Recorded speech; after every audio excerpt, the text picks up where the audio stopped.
This is the field of the unknown, the strange and fantastic, the horrific and amazing.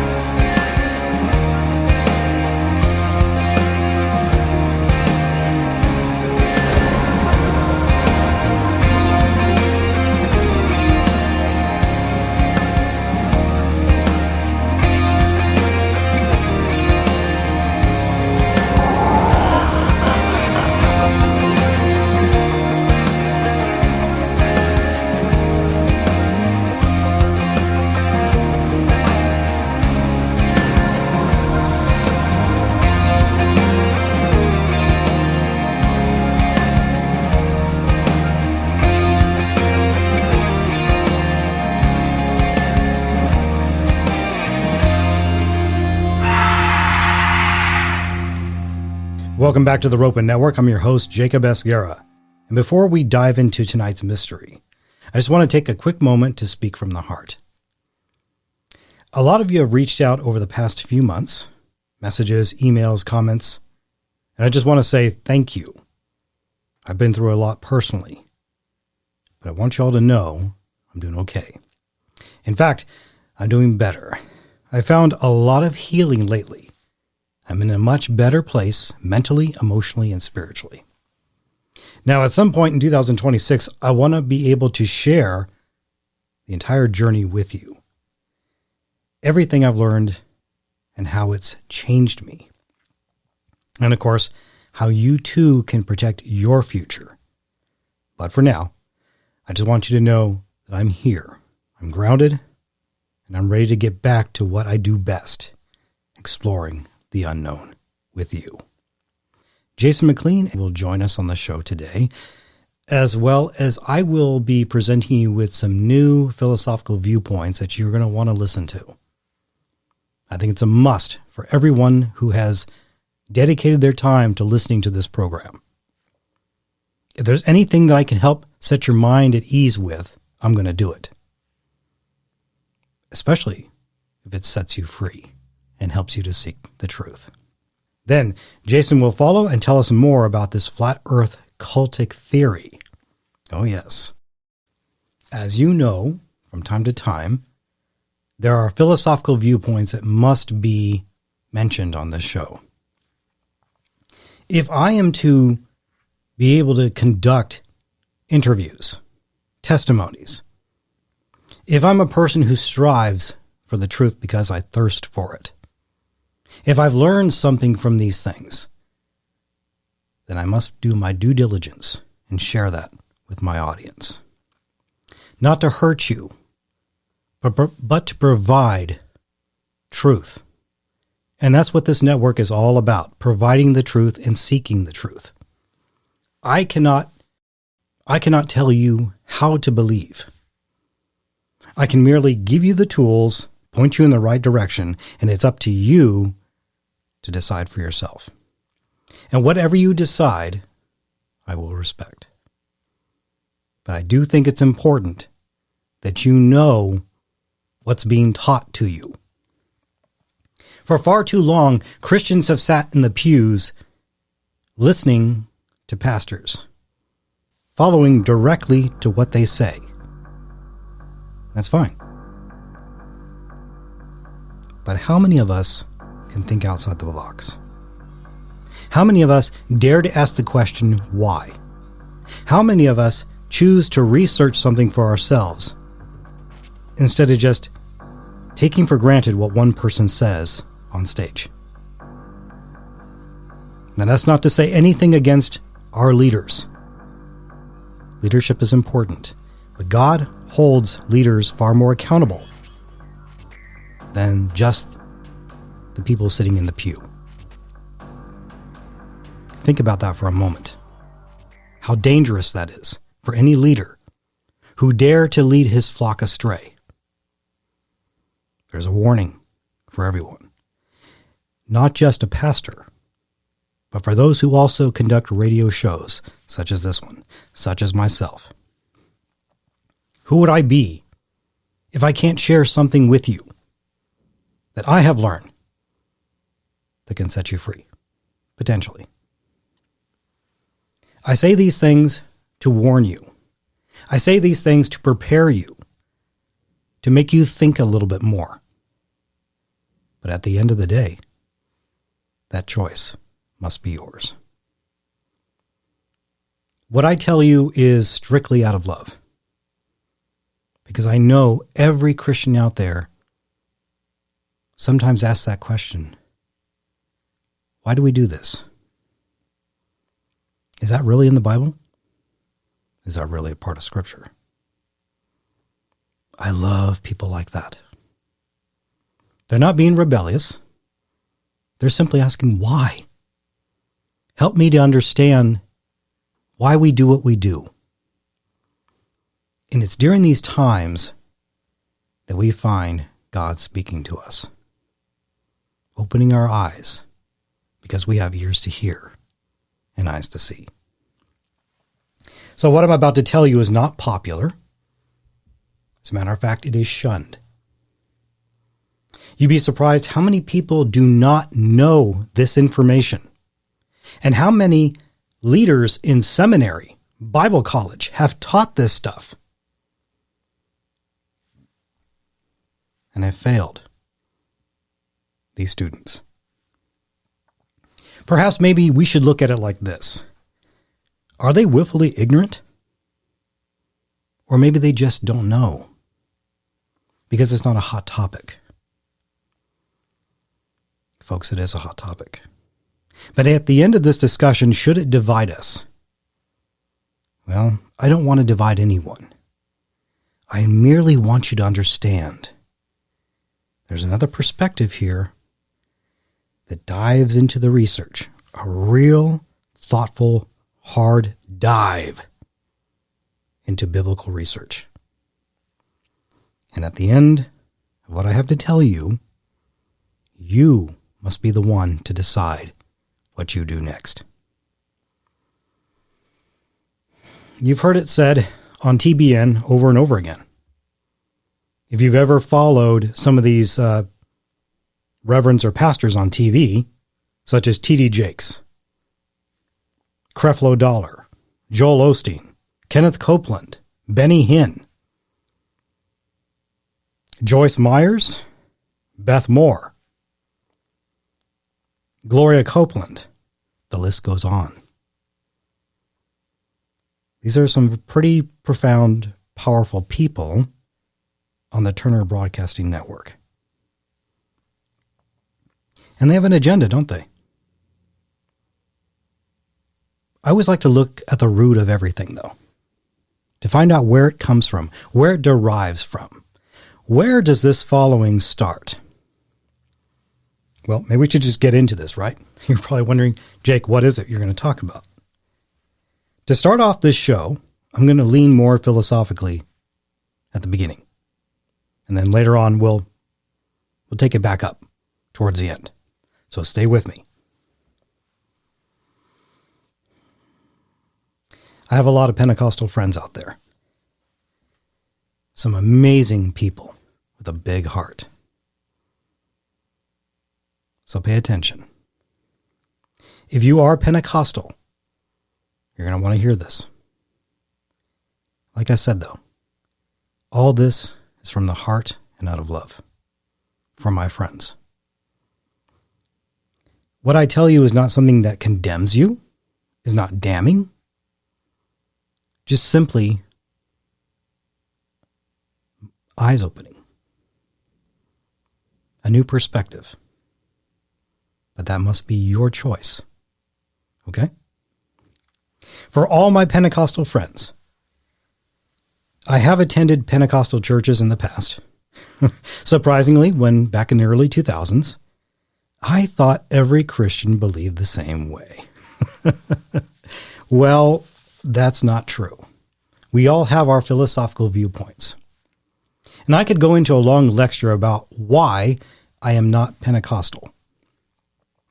I won't do that. Instead, I'm going to point out certain topics that I think will give you an understanding as to why I'm not Pentecostal. A lot of people say, why are you not Methodist? Why are you not Presbyterian? Why are you not Seventh-day Adventist? There's a lot of these denominations. It may surprise you.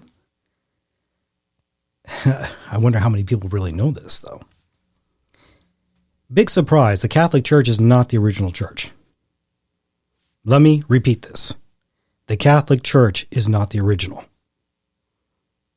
This is Catholicism. It is far different from Christianity. And that's why I mentioned Milt Marcy's book, The Emperors Who Wore No Clothes. These men had a personal vendetta against the church. It was the Church of England, and rightfully so. The Church of England was involved in some shady work.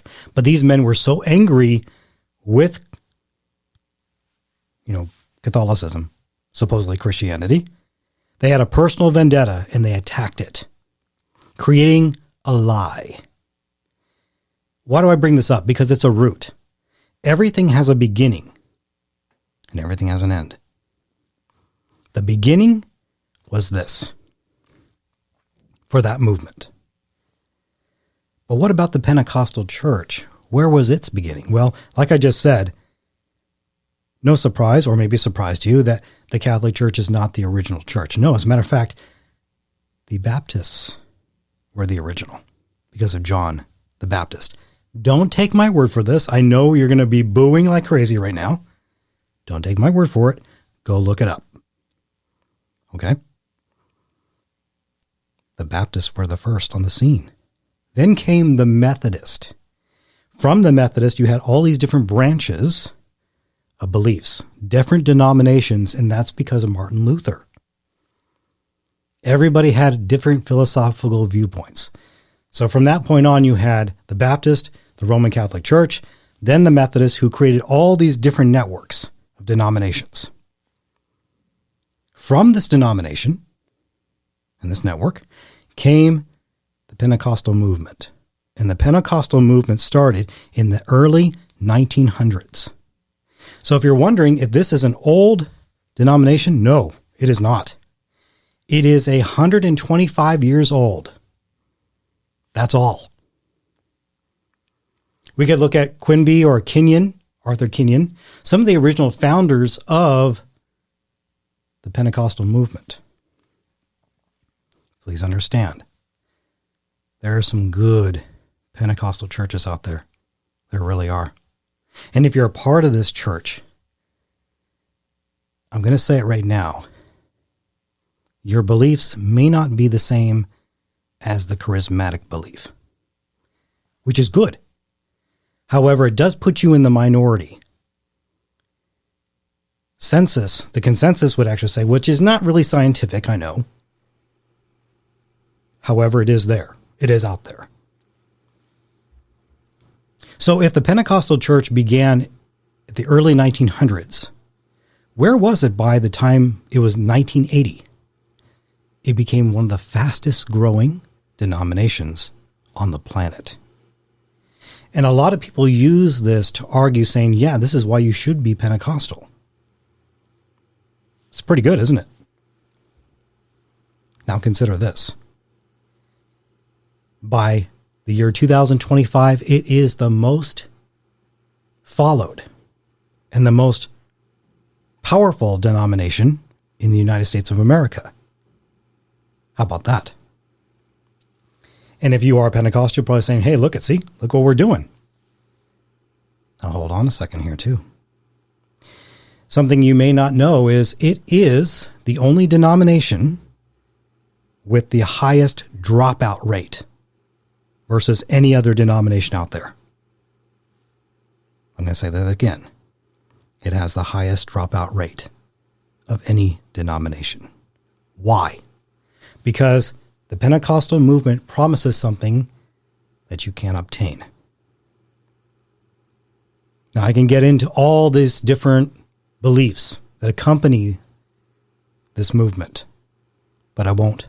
I'm going to stick germane to the subject for today. Now you know a little bit about the history and how long this has been around. I know there's going to be a lot of people who are going to be sending me a ton of emails saying, no, you're wrong, here's why. That's fine. I'm giving you the facts. And unfortunately, part of those facts are the dropout rates. That's not good. That's bad. So before a lot of these charismatic teachers want to say, hey, look at us, look what we're doing, then I would point out too, how many people are being lost because of your movement? They say we're winning hundreds of millions of people to the Lord. Okay. Well, how many of these people truly are being won to the Lord? That's the question I ask. But the subject for today is not about a fast-growing movement, but it is a subject that's strongly affiliated with the Pentecostal church that is alarming and disturbing. And that is the subject of the tithe. What does it really mean? And is it for today? What I'm going to cover here, I believe, will set many free. And there's going to be a lot of people who are going to be angry and a lot of people who are going to be frustrated. I get it. But I would say one thing to you, my friends. Don't take my word for it. I want you to go look it up. I'm going to give you verses coming straight from the Word of God. King James Version. I want you to go look it up for yourself. Don't take my word for it. That's the right thing to do, folks. So we're going to dive into that. I want to feed you a little bit so you understand what's going on. And at the very end, the decision is yours. But I also want you to know something very, very precious. God loves a cheerful giver. You can't outgive him. He loves a humble heart, and he will humble the proud. So be very careful, especially if you're a leader. What I tell you is simply to equip you so you understand truth in Scripture versus what someone says on the podium. Two distinct things that you must consider. And at the end of the day, if you still feel this is for you, I'll respect that. Okay? I just want you to know the truth here. Because the truth can only do one thing, folks. Set you free. Let's get into it. The tithe. Is it for today? And it might surprise you to learn that it is not for today. Allow me to explain. Bear with me. This is going to be very interesting. We're going to go through this, and then at the end, we're going to take our first break, and we're going to welcome in our first guest for today's show. Pentecostal preachers are confused, and here is why. No money economy. Well, not all preachers believe this. Yes, there was a money economy. Indeed, there was. Old Testament and New Testament. The reason why they say there is no example of people paying tithes in money is because it is due to the fact that they did not have any money. The word money is used in Genesis 32 times. Surely, if they had money, they would have paid tithe in money. The reason they say this is because we point out to them clearly that in the Old Testament, tithes were edible items. I'm going to say that again. Tithes were edible items. The edible items represented Jesus Christ. Tithe preachers do not want edible. They want cash. For example, when they pay their bills, they cannot pay with 5 pounds of carrots. They need money. So they try to dream up ways to justify getting money from the congregation. There is no example of money tithes in Scripture. None. Let me give you an example. I knew one pastor who went to a Jewish congregation, spoke with the Jewish rabbi and said, you know what, you guys could actually be doing a lot of work around here and fixing things up if you just made your congregation tithe. The Jewish rabbi had a very wonderful answer. He says, well, no, we don't do something like that because that's not for today. Now that puzzled the Pentecostal preacher, and he was kind of bamboozled by it. But the rabbi explained that was for a time way back. and was only for the people of Israel. Now, why would a Jewish rabbi say that if there wasn't some truth to it? Think about that. Now, during the time of Jesus, there was a fully developed money economy. So if this is the case, why did they not pay in money? It was because God did not tell them to pay in money. He told them explicitly it was to be in edible items. Edible. Let's look at scripture here. Leviticus 27 through 30, Leviticus 27 through 32, Deuteronomy 12 through 17, Deuteronomy 14 to 23. These chapters and verses show us what God explicitly tells us what he would expect as a tithe. The tithe simply does not mean 10%. The tithe in biblical sense means 10% of what God demands. Let's look at Genesis 13 through 2 as an example that the people had a money economy.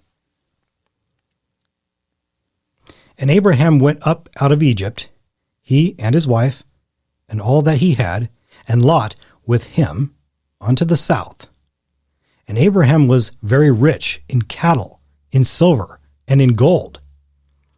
Obviously, he could use his livestock to trade in a barter economy, but what good would silver do in a moneyless economy? Now let's look at a few places where Abraham would have spent money. Verse 15. And Abimelech said, Behold, my land is before thee. Dwell where it pleased thee. Verse 16. And unto Sarah he said, Behold, I have given thy brother 1,000 pieces of silver. Behold, he is to thee a covering of the eyes. Unto all that are with thee, and with all other, thus she was reproved. Price negotiation. Genesis 20, 12 through 18, verse 12. And Abraham bowed down himself before the people of the land. Verse 13. And he spoke unto Ephraim, the audience of the people of the land, saying, But if thou wilt give it, I pray thee, hear me. I will give thee money for the field. Take it of me, and I will bury my dead there. Verse 14.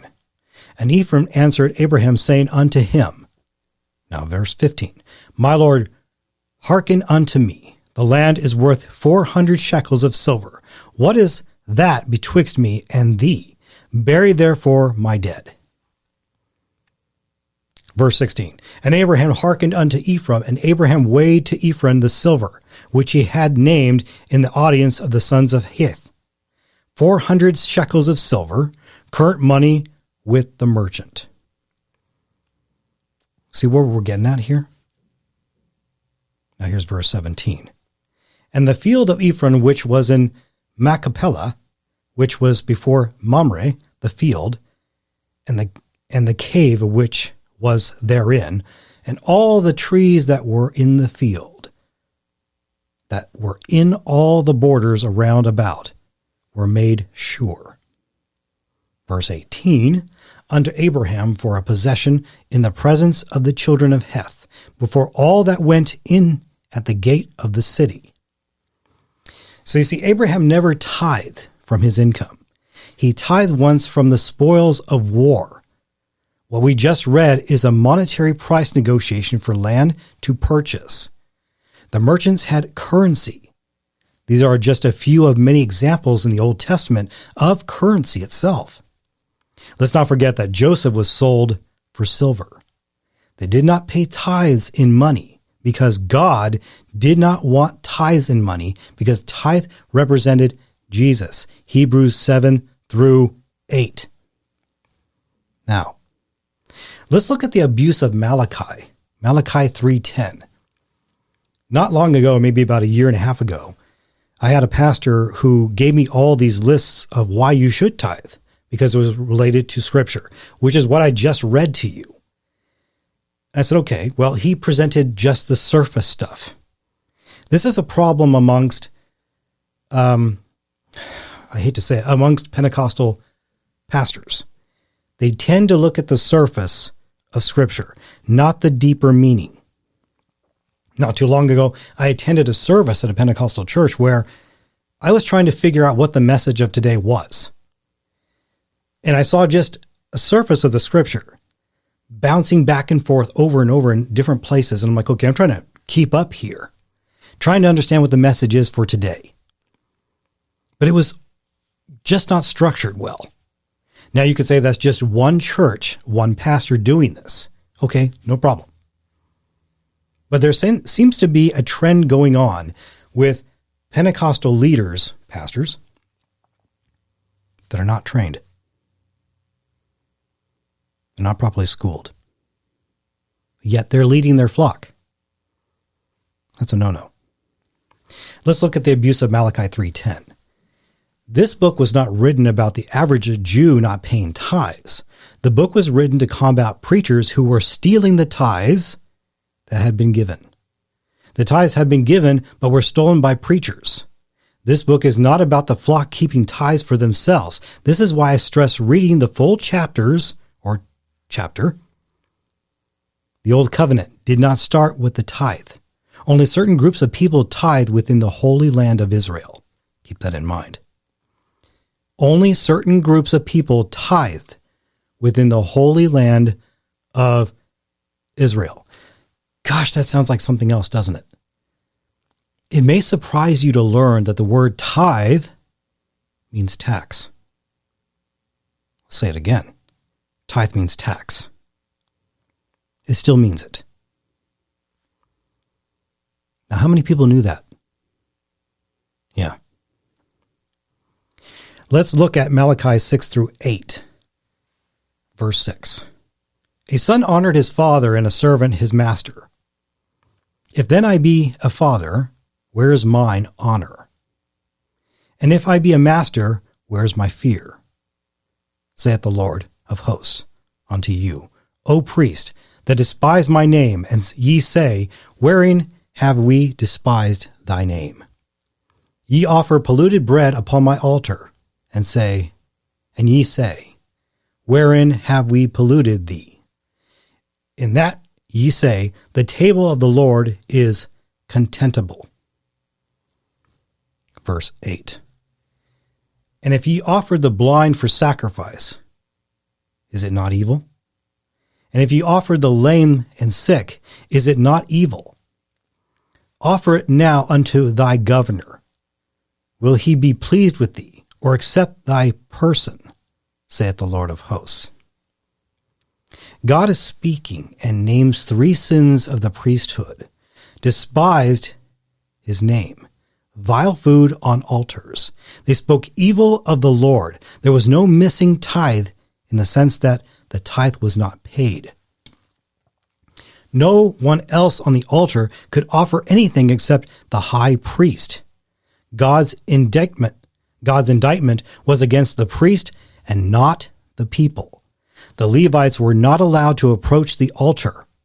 The high priest never received 10%, but 1%, and they took it and gave the Lord the bad. In the New Testament, we were not taught tithing. This is specifically for the Israelites, for God to govern them. You understand that? Leviticus 27-30, Leviticus 27-32. There are errors in which people have taken out of context concerning Leviticus. Since they believe that tithing is holy to the Lord, then it must be a moral principle. Therefore, it carries over from the old to the new. This is a serious concern, folks, of their interpretation. There are 4 errors that are not preached on. The first error, they changed the definition of the word tithe. The tithe was of the land, food, and herds, nothing else. The second error, they called the tithe the first fruits. The verse clearly says the word tithe is the 10th. Tithes and first fruits are not the same word. Third error, to call the tithe the best. The verses clearly say the tithe is the 10th, whether it is good or bad. Preachers ignore and they distort the meaning of the terms holy and most holy. For 27 chapters, God discusses everything in Leviticus. And with the words described as holy or most holy, yet the church looks at all these things and the vast majority rejects. Either fulfilled, irrelevant, or not relating to the Christian church at all. Where is your principle of interpretation, I ask? Verse 34 is seldom mentioned by preachers as well. These are the commandments which the Lord commanded Moses on Mount Sinai. Tithing was only given to national Israel. The Gentiles were not allowed to bring tithes to the temple. Therefore, these 5 verses in Leviticus reveal the error taught by churches today concerning tithing. They only want you to believe that the tithe is holy to the Lord and nothing else matters. Such a shame. First fruits. Not the same as tithes. First fruits were small token offerings given by Israel to God. Deuteronomy 26, 1 through 10, first fruits. Here we go. Now, according to modern-day churches, it was not a good tithe unless it came out of the Holy Land of Israel. Wrong. Even if an Israelite who lived outside of Israel could not bring animals that he had raised off the land of Israel, verse 4, reads that the first fruits shall be taken out of your hand physically, small portion. Nehemiah 10, 35 through 37. The people were commanded to take the first fruits of the land and the trees, the first of the herd, bread and wine, to the temple of the priest, to the storehouse, to feed those priests who were ministering at the time. They were not allowed to bring those first fruits out of the temple. They had to consume them in the temple. So, the 3 verses tell us this. 1 went to the temple. 2, the tithes went to the Leviticus cities for the priests. So you can see it is wrong to teach that the first fruits are tithes in the Bible. Why call it that? Is there an ulterior motive? There are 4 different tithes described within the Bible Old Testament. 1, Levitical tithe. 2, feast tithe. 3, poor tithe or third-year tithe. None of these were taken directly by the people to the temple. Only a small portion of the first tithe ended up in the temple itself. And lastly, the king's tithe. The first tithe, the best, and the 10th, 1%. The first and the best, and the 10th, 1%. Now, who did not tithe? Jesus didn't tithe. That might shock you. Peter didn't tithe. Paul didn't tithe. The poor and the Gentiles did not tithe food from the land. Food from the land, herds of Israel, and only from within the land of Israel. Jesus was a carpenter, so he produced from his own skills. This does not qualify under the definition of biblical tithe. Paul was a tent maker, not tithable items. He made them outside of Israel. Peter was a fisherman. The word never tells us that fish belong to the tithe items. The poor did not tithe. Most Israelites were pushed off the land and migrated towards the cities, not tithable items. The Gentiles were considered unclean. The poor did not tithe. Most Israelites were pushed off the land and migrated towards the cities, not tithable items. The Gentiles were considered unclean, so they did not tithe. The obligation to tithe, to give 10% of one's gross income, was binding only on the Jews. Jesus fulfilled the Mosaic law, Matthew 5:17, so even Jews were no longer bound by it. But this doesn't mean we're not obligated to support the church. We are. but there is no longer a specific percentage required from us. There is no mandatory requirement to give a specific amount of money or percentage of our income. We should each decide for ourselves how much to give and then do so in the true spirit of giving a gift. So God loves a cheerful giver. You can't outgive him. He says, yes, put me to the test. There's something you want to give it freely, a contribution. But it is not a tithe.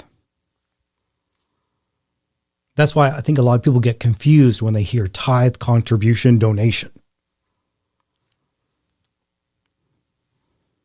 Chronicles 31:4 clearly misunderstood by prosperity teachers and by charismatic teachers and by Pentecostal pastors. What did the Levites have to do to be worthy of the tithe? Well, the Levites were not the priests, Numbers 3. They were the tent makers, carpenters, skinners, and so forth. 1 Chronicles 23 through 26, 4 chapters devoted to the Levites who deserved the tithes. Their numbers were great, so David and Solomon took a census, 38,000 available to work in the temple. 24,000 were builders, supervisors, skilled craftsmen able to build the temple. If you're going to supervise the skill, then you have to know the skill, right? Therefore, they spent much of their time learning their trade. They did not work full-time in the temple. 6,000 were judges and rulers. They worked in dual position. They worked as political leaders for the king as well. What the Levites received, calling tithing, was a tax. There is no reason to believe that tithes are not taxes in the Old Testament. 1 Chronicles 26, it says, called unto all the business of the Lord and the service of the king. They did the duty of the king and the religious leaders. David used the Levites to be his judges and rulers during the construction of the temple. Tithing was never used for missionary work. It was never used to build mission stations. They were never used to convert the Gentiles. And sound good as it may, it is not biblical to take tithes to support missions in the new covenant. Not a biblical concept. The prophets were, in the Old Covenant, the greater spokesman for God, not the Levites or the priests, not ministers. The prophets did not receive this tithe. I'm going to keep going. We're almost done. Levitical tithes were taken to Levitical cities. This is what a lot of pastors or teachers are going to tell you. Levitical tithes were taken to Levitical cities. This is false. Absolutely false. Very little of the tithe reached the Levitical storehouses in the Bible, according to Numbers 35, Joshua 20 through 21, and 1 Chronicles 6. And many references to these Levitical cities, the priests and Levites did not live in Jerusalem to serve at the temple all the time. The Levites and priests lived in those Levitical cities. Is all this starting to make a little bit more sense? I think it does. Numbers 35, 2 through 3, and the Lord spoke unto Moses in the plains of Moab by Jordan near Jericho, saying, command the children of Israel that they give unto the Levites of the inheritance of their possession cities to dwell in. And ye shall give also unto the Levites suburbs for the cities around them. And the cities shall they have to dwell in, and the suburbs of them shall be for their cattle, and for their goods, and for their beasts. And the suburbs of the cities which ye shall give unto the Levites shall reach from the wall of the city and outward at 1,000 cubits round about. And ye shall measure from without the city, the east side 2,000 cubits, and the south side 2,000 cubits, and on the west side 2,000 cubits, and on the north side 2,000 cubits. And the city shall be in the midst, this shall be them, the suburbs of the cities. Now, that one might have gone right over someone's head. But here's the bottom line. It is a false teaching to say that the Levites and priests were full-time workers at the temple in Jerusalem. In fact, a great majority of the time they were raising cattle and other animals which were given to them as tithes, and they were learning skills.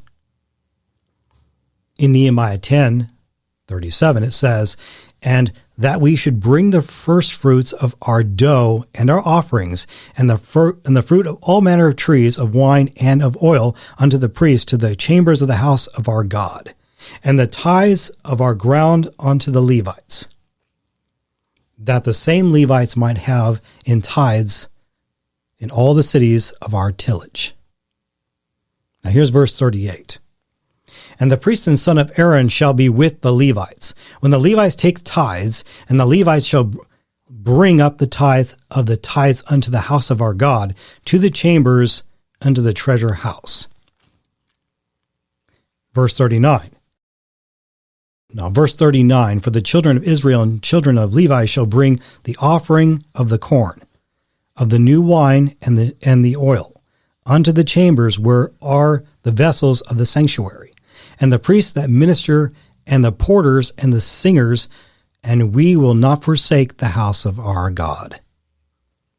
Winner, winner, chicken dinner.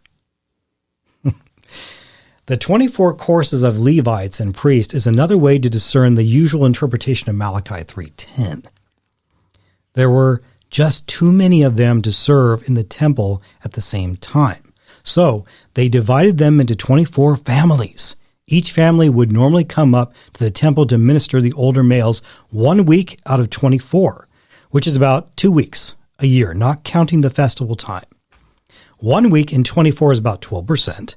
And if you leave out the women, the daughters, the wives, and the younger males, at the very most, there are only 2% left.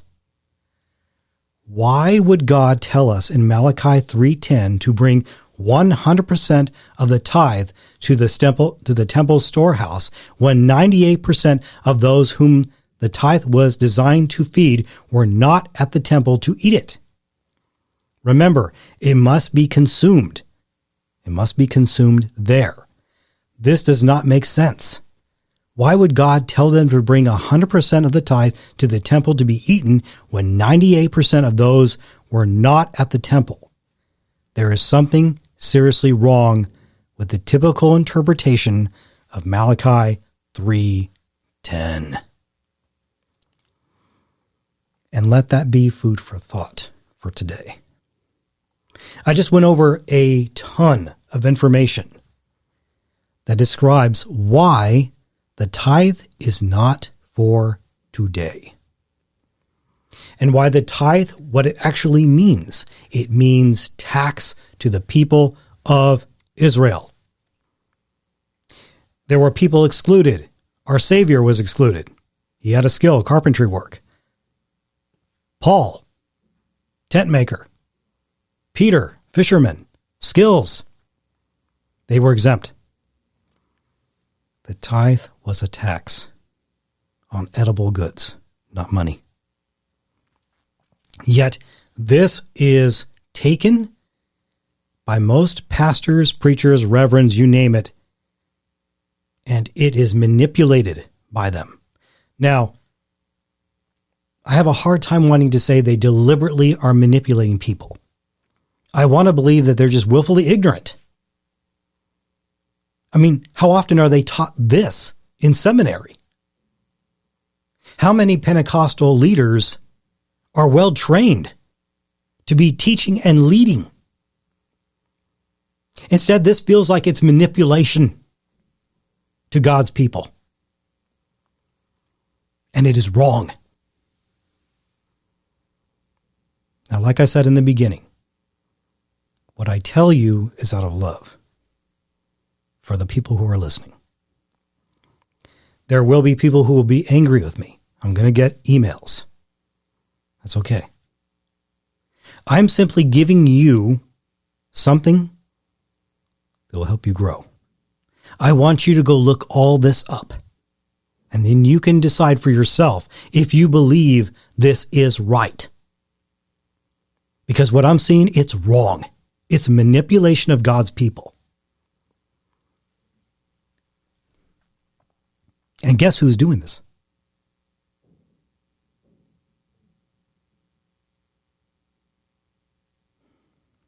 So here we are. What do we do now? What do you do with the information I just gave you? Only you can answer that. Only you. But I hope you'll take it to heart at least and decide for yourself. And whatever you do, I'll respect. But I simply want you to understand. Understand what the truth is. To end it, I just want to give you this to leave you with. Like I had mentioned, God loves a cheerful giver. You can't outgive him. He says, put me to the test. But this is a donation, a contribution of your skills. Is there a skill that you possess that can benefit the kingdom? Then use it. If the church needs plumbing, and you know how to do plumbing, use your skill for that. I guess if the next time some of your pastors out there would say, hey, look, you got to give a tithe, I guess you can give them some produce. That would be accurate. But I probably wouldn't do that at all. Okay. God loves a cheerful giver. Give freely, give openly. But you are not under any binding contract to give 10% of anything. If you have $10 you want to give towards a mission trip, go for it. God loves a cheerful giver, right? We also have to be responsible with our money. So if you have fellow Christians out there, doesn't matter what denomination, they're saying, you need to tithe or you will be condemned or God will not bless you. Ignore those people. They're wrong. If you have people who are tithing and not paying their bills first, that's being irresponsible with God's money. You need to be responsible first. After all, you can't give freely if you can't pay your bills. God expects you to be responsible first. So don't let someone tell you, hey, look, you got to give me that first before you can pay your bills. No, that's wrong. And they will be corrected for that.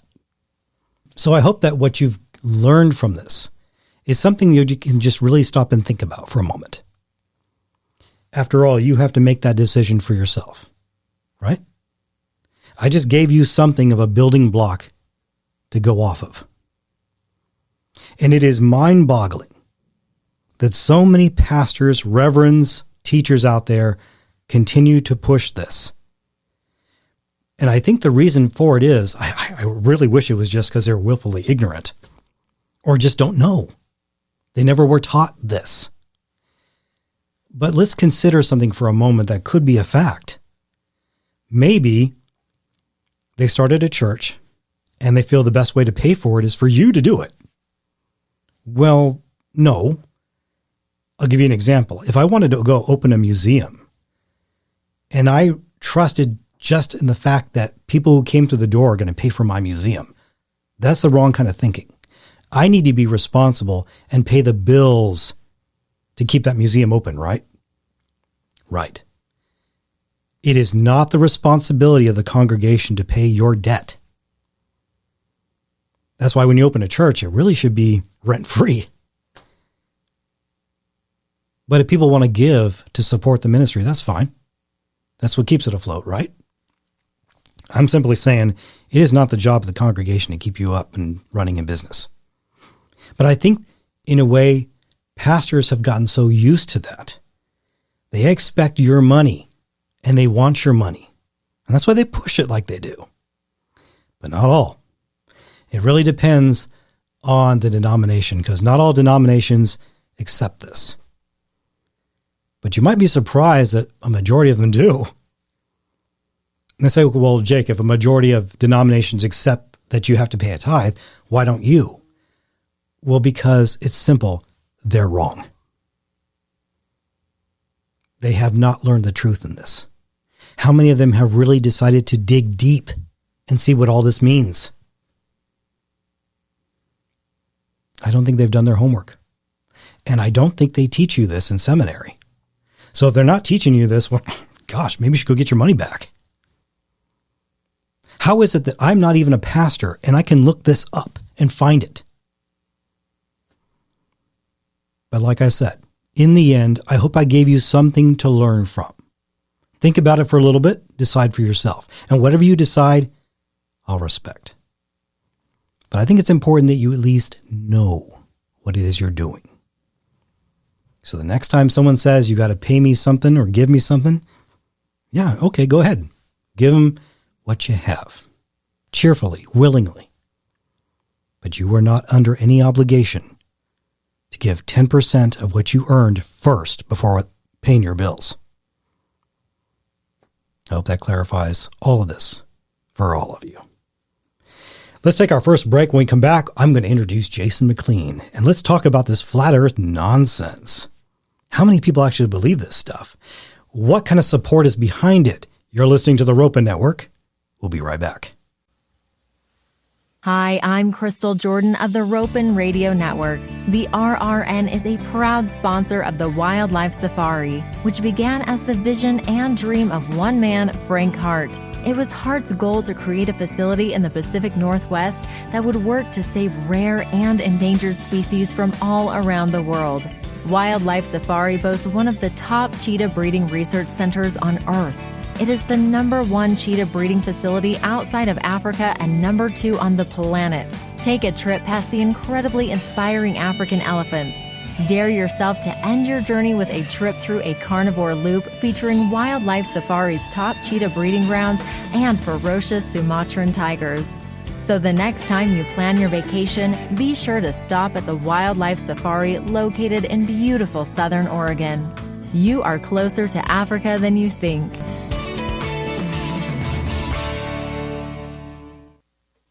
You might find yourself in a situation where you might have to turn everyday items into an improvised weapon.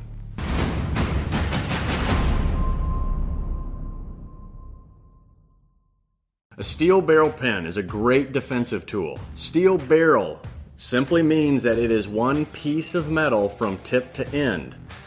That way it has enough sturdiness and construction in order to be used as a puncture tool if you find yourself in a bad situation. You can use these in a myriad of ways: an overhand grip, an underhand grip. There are several grips you can use in order to defend yourself with it, but the goal is to inflict pain with a pen in order to escape whatever that crisis is. And not only is it a great defensive weapon, but it also writes. You can communicate with it. But on top of that, it is also great to get yourself out of a sticky situation if you find yourself trapped in a building or trapped in a vehicle. You can use it to break the glass. Remember, just aim for the corners of the windows. It's much easier to break glass that way than going dead center. So, whoever said the pen is mightier than the sword, they were half right. Your exclusive home for cryptozoological talk, the RRN, Salem, Oregon. Let's seek the truth.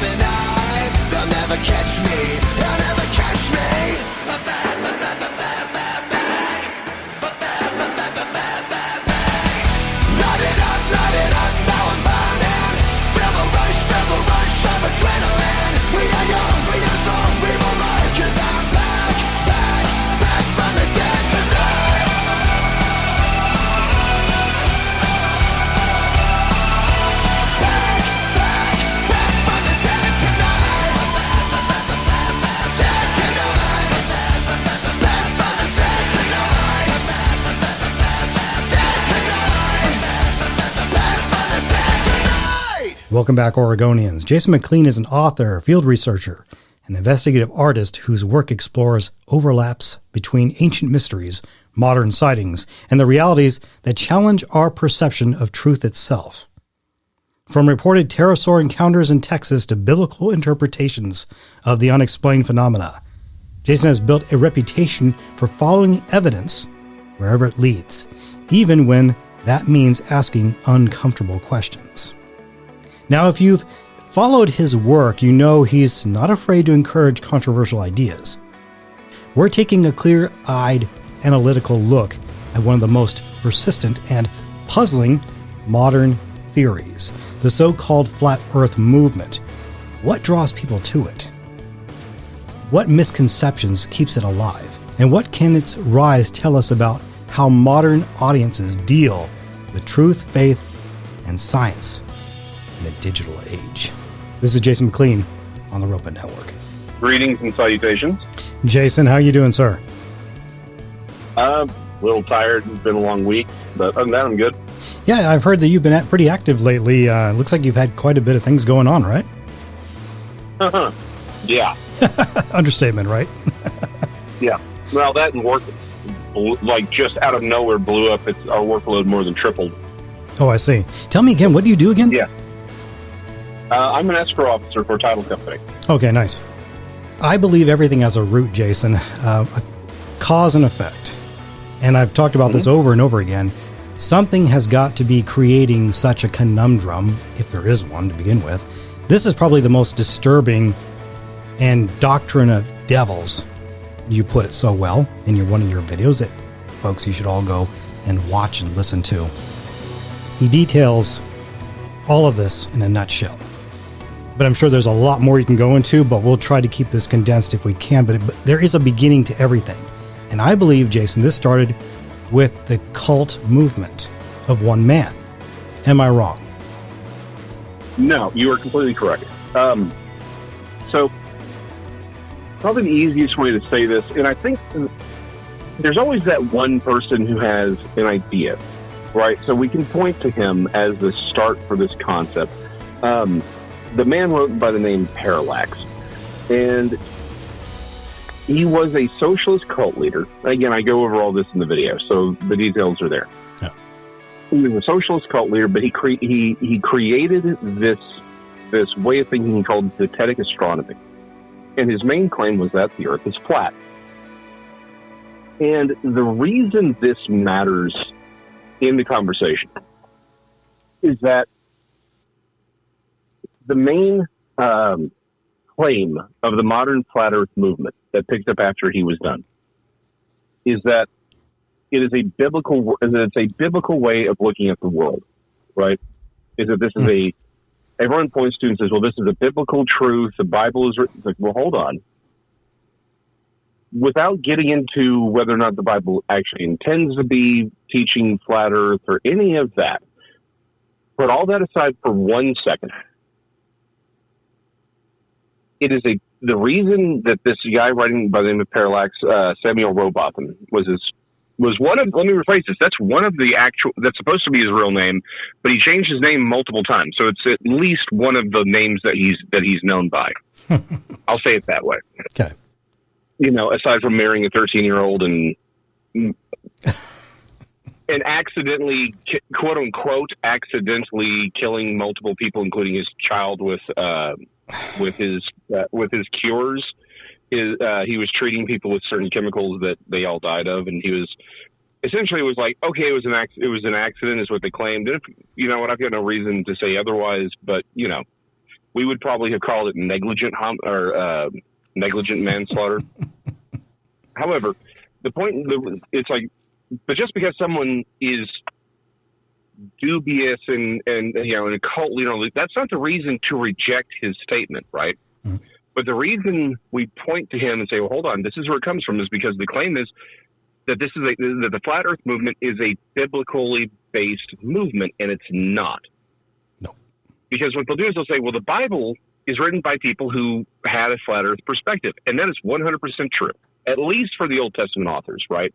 Right. By the time we get to the New Testament, that's probably changed, because we already had people. We already had Greeks figuring out, and really the Egyptians, even several centuries before, had started noticing with their travels, hey, this looks different, right? They started realizing it was spherical centuries before the New Testament was written. So it's entirely possible the New Testament authors recognized the Earth as a sphere. But whether they did or not, the Old Testament absolutely did the authors saw it as flat. The problem is they saw it as a classical flat Earth, meaning the sun, moon, and stars go up and over and then under the Earth. I see. And that's where, and this is why when you go back to Samuel Ropen, who created the modern flat Earth map, this is why this matters. The modern flat Earth movement goes back to Samuel Ropen, who created a model that is so radically distinct and different from the biblical model that you could say it has the same. It is as different as the heliocentric model. Okay. Because in the biblical model, by the way, this is what everyone believed. Everyone believed was that, because just think about it, right? We call it sunrise and sunset, because it looks like the sun and moon and the stars rise above the horizon. We got a storm going on here, so you'll probably hear some thunderings and lightnings. Us too, yeah. Yeah. So the sun and moon, they rise, they go overhead, and they go down. And by the way, the sun and the moon, they never change size, not really, in any appreciable way. So everyone just sort of assumed, okay, the sun goes up, the moon, they're going up and over, and they're going through the underworld at night. That is the model everyone had and worked with. Samuel Robotham model basically says, no, it's flat, but nothing goes underneath the underworld, rather, or anything goes beneath the earth. It just moves around in a circle. The biblical model believes that postulated that again, by biblical, what I mean is the idea that the biblical authors had in their head, not anything the Bible actually postulates, right? Mm-hmm. That's important. That is important, but we'll come back to it. The main thing I want to point out is that the reason Samuel Robotham is so important in this conversation is that this whole modern flat Earth model movement is a bait and switch, because his basically just has the sun, moon, and stars moving and rotating around like hands on a clock, right? Yeah. Around the central North Star. So like essentially where you would say north is, like the actual North Pole is the center of a clock, and everything radiates out from that. And there's an ice wall that supports the firmament, the dome, the crystalline dome. Mm-hmm. However, again, to the world, to the ancient world, there was no ice wall. None of that existed. There were mountains that held up the dome, but that was it. Because again, the sun, moon, and stars had to go into the earth and travel underneath it when you didn't see them. So Samuel Robotham's entire premise is very, very counter to the concepts that the Old Testament authors were writing within. So that's the big thing. It's a bait and switch. They'll say, well, here, the authors believe in a flat Earth, but then they give you a model of the flat Earth that is so radically different that it might as well be the heliocentric model. And people will say, well, no, it's flat. No, that's very superficial. That's like saying wolves and deer are the same thing because they're both quadrupeds, right? Just because both models are flat does not mean they bear any similarities. And again, all things I've talked about are largely superficial differences, right? Yep. As far as the ice wall and all that. The idea that the sun and moon again are staying equidistant from your point of view in the Old Testament model, the model of the ancient world, is important because that's what you actually see, right? Again, the sun appears to go up and over in an arc and then go down. And the moon, they stay the same thing. They stay the exact same size. People say, well, no, it's definitely bigger when it's on the horizon. No, it's not. It's a trick of perspective, right? Yep. Don't do the sun. Please do the moon because you'll burn your retinas. And just when the full moon's out, go and see at the beginning of the evening when it's at the horizon, measure it, see it when it's at zenith, and measure it. You'll notice, you'll notice it's the same size. It's an optical illusion. Mm-hmm. So it's natural for someone, if you've never gone more than a couple hundred miles away from any one point, it would be very, like, that would be the obvious conclusion to run with. I see. But that these things are going through the underworld, right? Mm-hmm. Like, that's a big part of all of this, is that when you don't see these things, they are in the underworld specifically. Now, you could argue that the stars always remained up there, but the sun and moon absolutely travel through the underworld. Again, everyone has a slightly different model, but the basic premise is still the same. The reason this matters is from a worldview perspective, is it creates a very different type of world that the ancients inhabited. Yeah. The ocean is not just the ocean; it becomes the primordial abyss that chaos comes out of. Right? It's entirely theological in its understanding. What Robotham does with his map, with this new flat Earth clockwork map, is that he removes all of the theological messaging and understanding. In a way, he's trying to impose a modern scientific rationalist worldview, it's a materialist worldview on a theological framework. You can't have the sun and moon going down anymore because we know where the sun is when we don't see it where we are, right? Same thing with the moon. We know where it is because just because it's not daytime where I am doesn't mean it's not daytime somewhere else. So he had to create this whole new model. That is what he's really trying to do, is materialize a theological concept. And the reason it's so destructive is it is, again, because it's a bait and switch, it's begging you to disregard what is provable on the material plane. It is forcing you into a worldview that rejects anything that's tangible, anything that's provable, and into this world where you and you alone determine all of reality based on what you want to believe. I see. And it creates, and what's worse is it creates a framework. This is why I would call it a doctrine of devil. It forces you to lie and slander, specifically other Christians. But it forces you into a worldview where everything is a lie. Everything is a lie. And everyone is lying to you. If taken out to its rational conclusion, everyone who lives in the southern hemisphere is lying. Every one of them. Everyone who's ever gone into space is lying. Every astronomer is lying. Every satellite technician, everyone in the world of satellites is lying. Right. Too much of a coincidence, really. Right. And again, that's just off the top of my head. We can go with anyone who plans flights. Everyone who's ever had to sail using the stars. Everyone's lying. All of them are lying, and they're in on it. That's the world you have to live in, where literally it's basically you and a handful of people, and everyone else is knowingly lying to you. I see.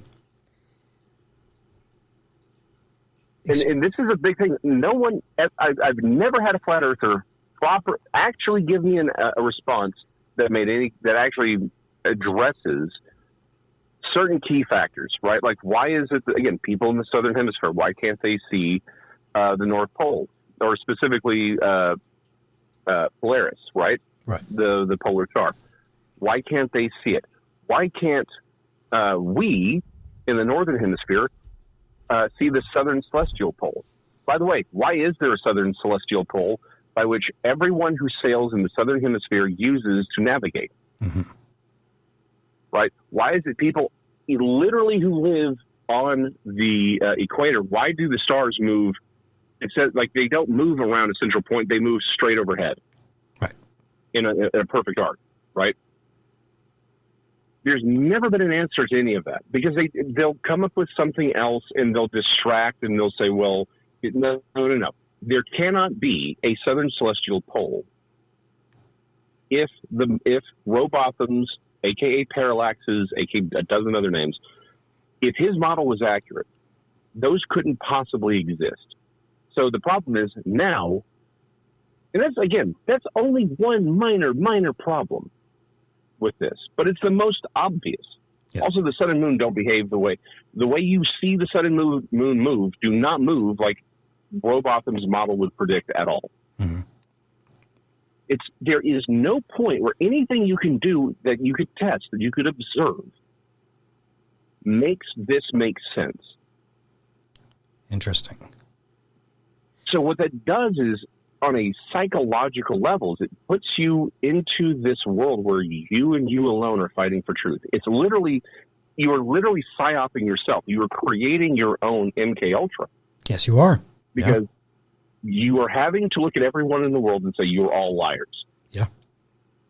You have to lie. And it's not just the world, like everyone, that you have to say, again, they're not, there's a difference when people say, well, hold on, Jason, you're a young earth creationist. Again, flexible is what young means.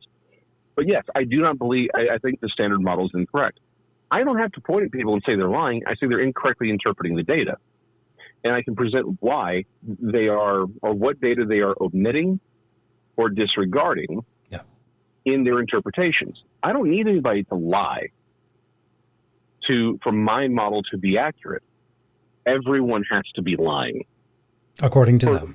For literally over 2,300 years has to be lying. Everyone who's ever sailed the Atlantic or Pacific, everyone who's ever, again, sailed or navigated on land using the stars in the southern hemisphere has to be lying for 2,300 years. It's a long time. It's a long time. And then you have to do things like lie about what Scripture actually says. You have to lie about the meaning of words, not just misinterpret or get something wrong. Actively lie, knowingly lie. Ooh, that's a big no-no. Word. Yeah. It's very a huge alarming. no-no. Yeah. So you're forced to slander because you are literally calling everyone who said, I went into space, many of them Christians, and said, I went into space, I set up these satellites, I've got these photographs, like everyone who's ever done that. We just had a Christian who was trapped on the space station for like a year. Yeah, I remember that. Bush. Yeah, like he was a Christian. Sorry, my dog has decided she's big and scary. It's okay. Yeah.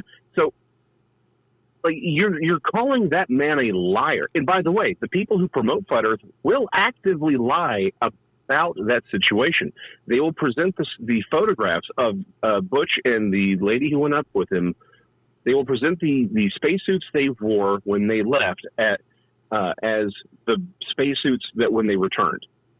They will literally they'll invert the image and say, well, here, the Elon Musk's suit is what they came back in. If you see them, they're in pretty rough shape because 0 G is a really bad place for the human body to be. Yeah. They had, they weren't getting natural sunlight. Like it was bad. Like they were in really rough shape when they returned. Those spacesuits are white. The blue spacesuits was what they went on in the Boeing craft. They literally reverse the photographs and say that the after is actually the before and the before is actually the after. They know what they're doing. They are actively lying. They will say the blue marble photograph that has been around since the 70s is a computer composite. And they'll say no. NASA even said it's a satellite composite. No, there was a blue marble photo that was created in the early 2000s.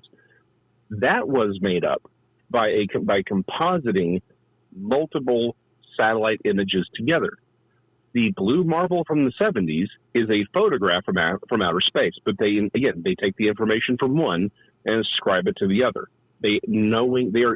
It's one thing to say that the blue marble photograph from the 70s is a lie. Right? To say if you want to claim that it's fake, fine.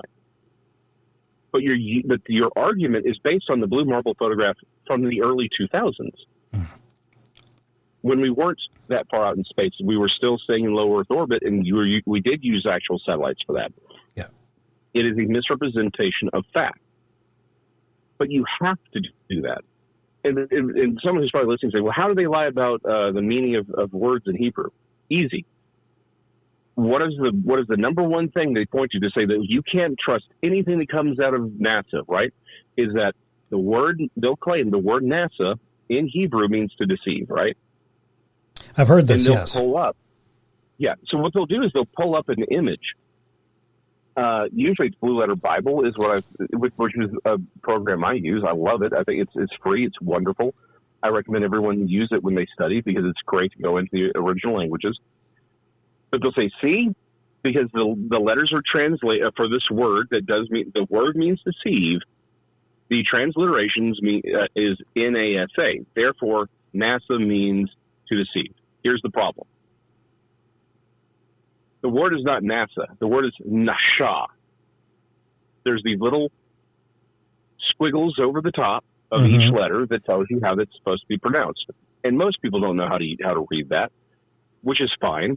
They have a phonetic pronunciation below it, and there's a button that you can push that where someone reads off the word so you can hear what the word actually is. Right. The word is nasha. It's not NASA, it's nasha. Now, this matters because you are because the argument isn't, well, this word uses the same letters in English when you transliterate it. You could transliterate it a different way, actually, if you think about it, because it's a phonetic pronunciation or it's a phonetic spelling. So that's what it is, right? Well, here's the problem. There are other words that would, in the same system, transliterate as NASA. Okay. And there's one very specifically that's the word is NASA. I mean, let me give a little extra gutter in there. It's nasa. So not nasha, but nasa. That's about as close as you're going to get to NASA in Hebrew. Mm-hmm. That word means to bear up or elevate. Oh, that makes sense.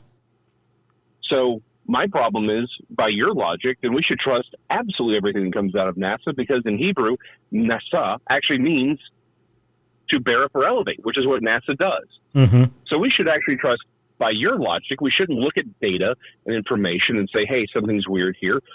We should just trust absolutely everything, because if we're supposed to distrust everything and reject everything because it supposedly means to deceive, when we find out that that is an active lie, because again, you can't have looked up nasha and not recognize that that's what that word is phonetically sounds like. Yep. You can't look that word up and not realize that. So again, if it's because it transliterates into NASA, well, and that's why we should reject it. Well, since the word that's actually phonetically correct, nasa, also is NASA, it means to bear up or elevate, and we should trust everything that comes out of NASA. Yeah, you know what? This makes me compare this to the Spanish language. When you're doing translations, work that I do here and there with funeral homes, there is that particular squiggly mark that you have to implement on the word, which means it translates slightly different. So I'm actually blown away. They're this ignorant to not knowing these things. They just automatically twist it to their benefit. So strange, Jason.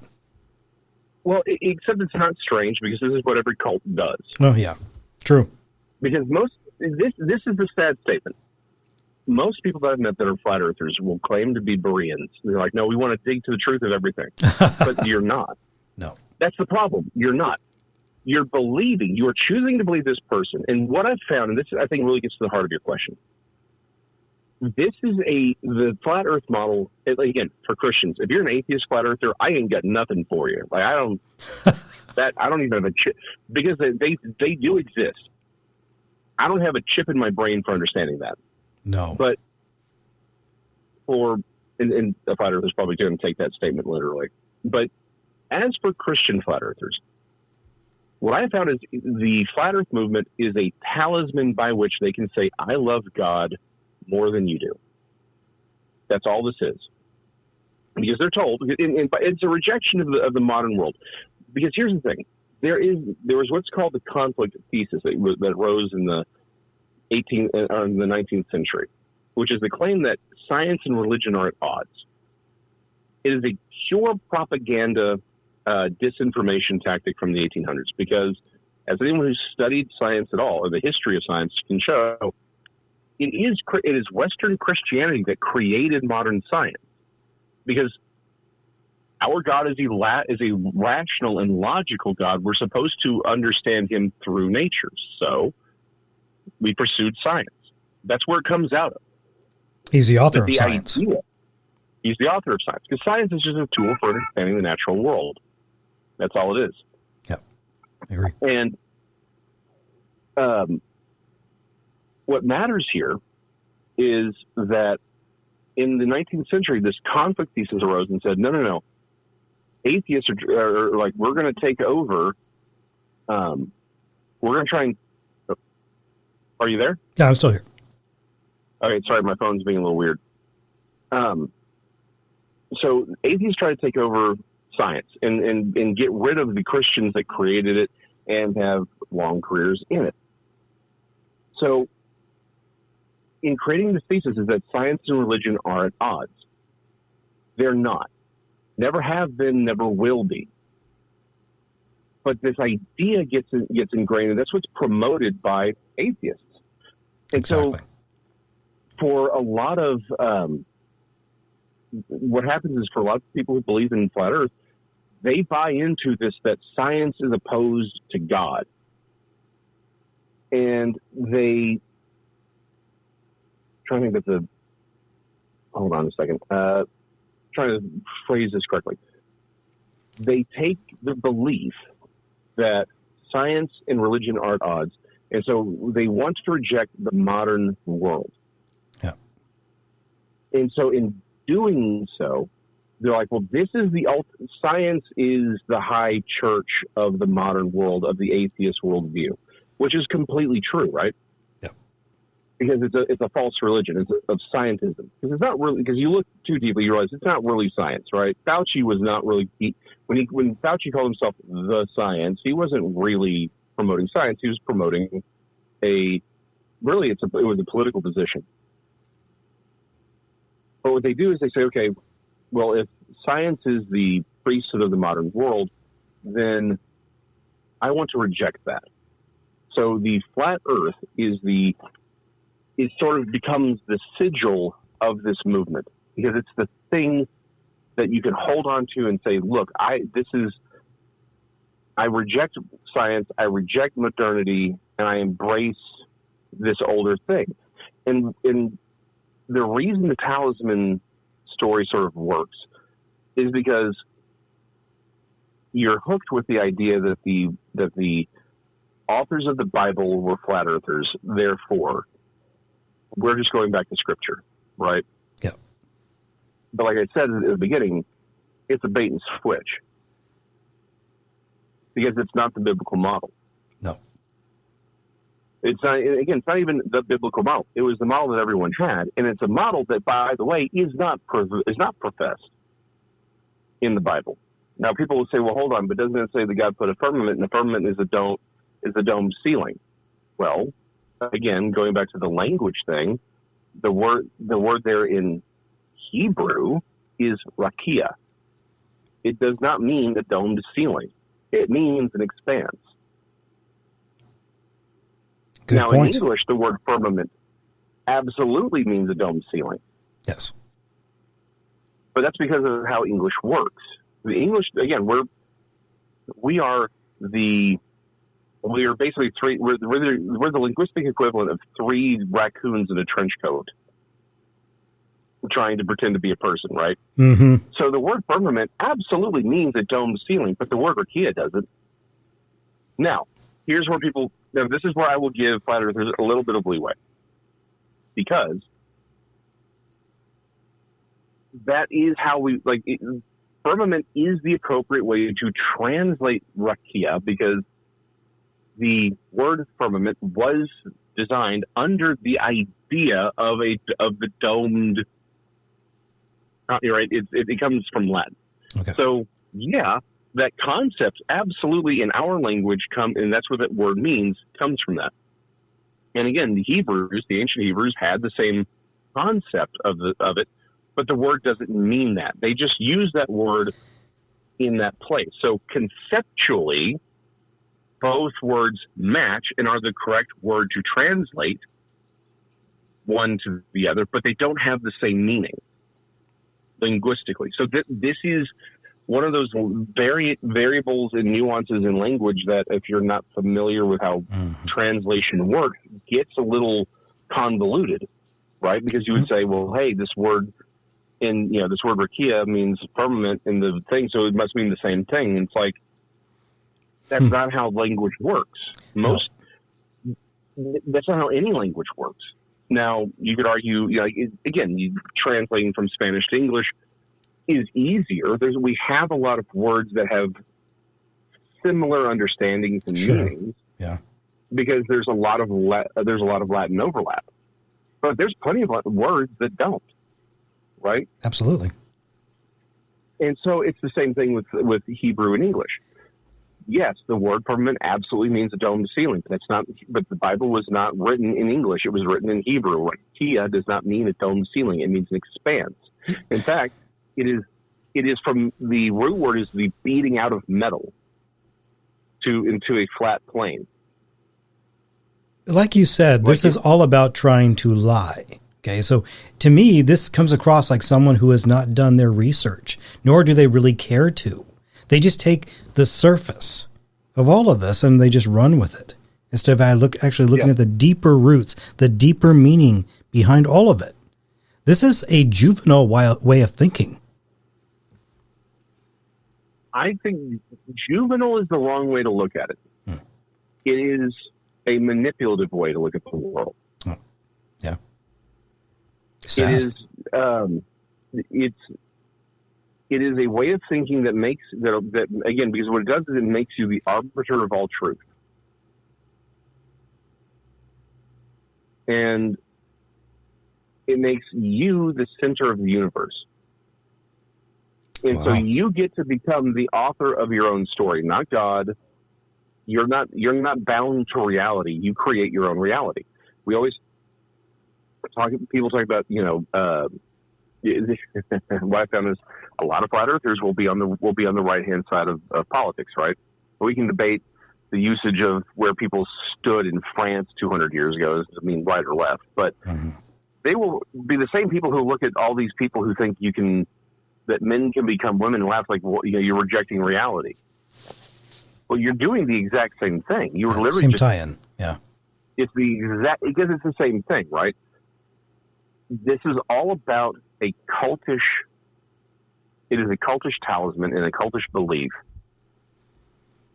that I think it is psychologically and spiritually destructive, because you can't look at the world and say everyone is lying to me without it destroying your psyche, and because it alters everything that you look at. You start listening to people who agree with you, and the problem is it would be one thing. Like, I wouldn't have called it a doctrine of devils if it just stayed there, right?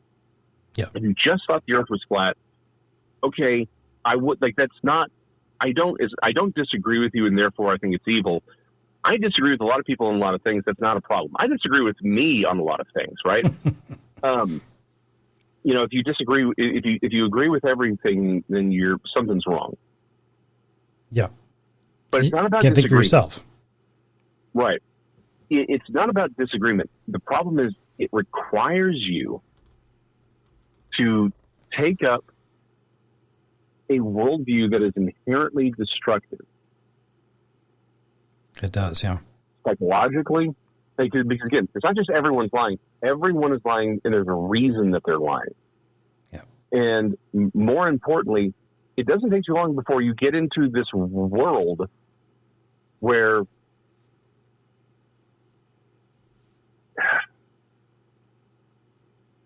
I hear you. It is a world in which you can trust no one or no thing.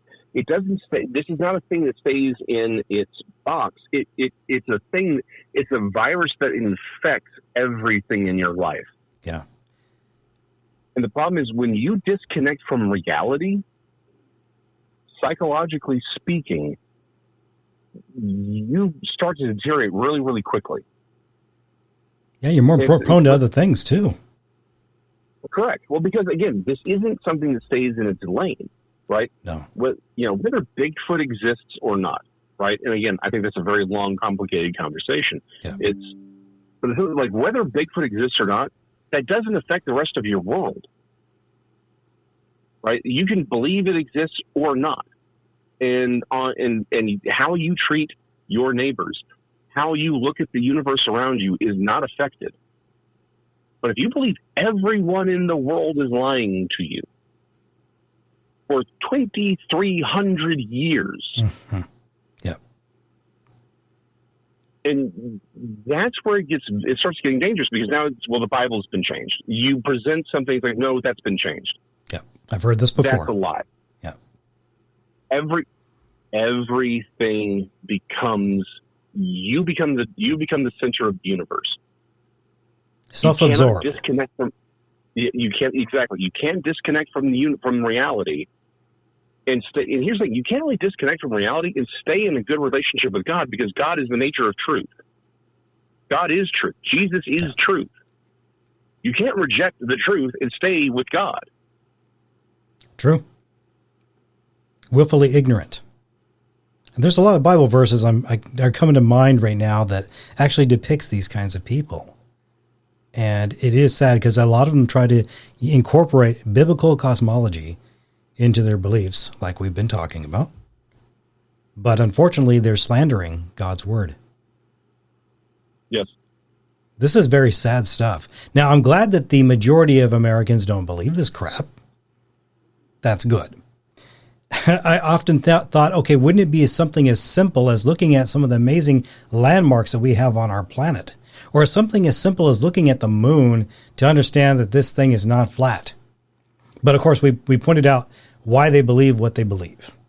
We could point out monoliths that cast shadows on the earth that depicts that we are not on a flat earth. But then again. Here's something that happens every day. Look up. Just look up. Again, the sun and moon and stars, they do not behave the way they would if you were using Samuel Rowbotham's model. Correct. But here's where it gets even worse. If you've ever watched an aircraft fly from one horizon to the other horizon, particularly if you see the contrail that they're leaving. Let's say you say that they're not contrails, it's geoengineering. Great. That geoengineering trail, right? Mm-hmm. Watch it.